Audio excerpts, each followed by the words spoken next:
लो भैया, अब लोग होम्योपैथिक मेडिसिन को अल्कोहल की तरह यूज कर कर उसका अब्यूज कर रहे हैं और नशे कर रहे हैं। हे गाइस, डेट है 28 जनवरी और हम कवर करेंगे आज का द हिंदू सिर्फ 1 मिनट में। हाँ जी, सबसे पहले आर्टिकल आता है होम्योपैथिक मेडिसिन के ऊपर। आर्टिकल ये बोलता है that the industry of homeopathic medicine is not well regulated, the taxation structure is also very complex.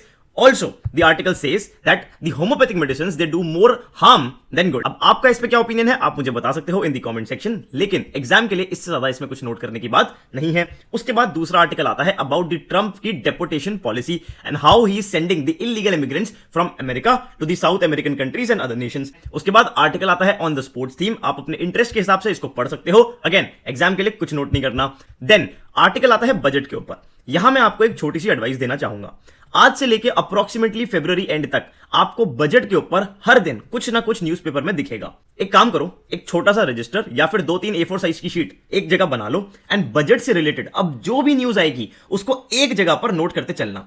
जब ये पूरा टॉपिक सैचुरेट हो जाएगा, बजट आके चला जाएगा, तब एक साथ बैठ के उसके प्रॉपर नोट्स बना लेंगे। ठीक है जी। उसके बाद श्रीलंका की इकोनॉमिक चैलेंजेस पे बात आती है, आपको नहीं पढ़ना, लेकिन हाँ इसमें एक कॉमन थीम अगर आप ऑब्जर्व करोगे तो वो यही है, अगर कोई भी कंट्री का इकोनॉमिक क्राइसिस चल रहा है तो एक अच्छी फिस्कल पॉलिसी, एक अच्छी मॉनेटरी पॉलिसी, अच्छी diplomacy, ease of doing business और जैसा कि श्रीलंका के केस में है टूरिज्म सेक्टर, आपको अपनी कंट्री का बेस्ट परफॉर्मिंग सेक्टर को आइडेंटिफाई करना है और उसके थ्रू इकोनॉमिक रिवाइवल करवाना है। तो ये बेसिक प्रिंसिपल्स हैं, लेकिन एग्जाम के लिए कुछ नोट नहीं करना। उसके बाद आर्टिकल आता है does cow urine have anti infective properties. अगर पढ़ने का शौक हो बिल्कुल पढ़ लेना, लेकिन प्लीज एग्जाम के लिए इसके नोट्स मत बनाना। उसके बाद जीबीएस सिंड्रोम जो आजकल काफी न्यूज में है, उसके ऊपर आर्टिकल आता है जिस्ट पढ़ लेना, काम हो जाएगा। आखिरी में भाई आपको बड़ा इंटरेस्टिंग आर्टिकल मिलेगा कि जो आपके घर का लाइटर है वो कैसे काम करता है।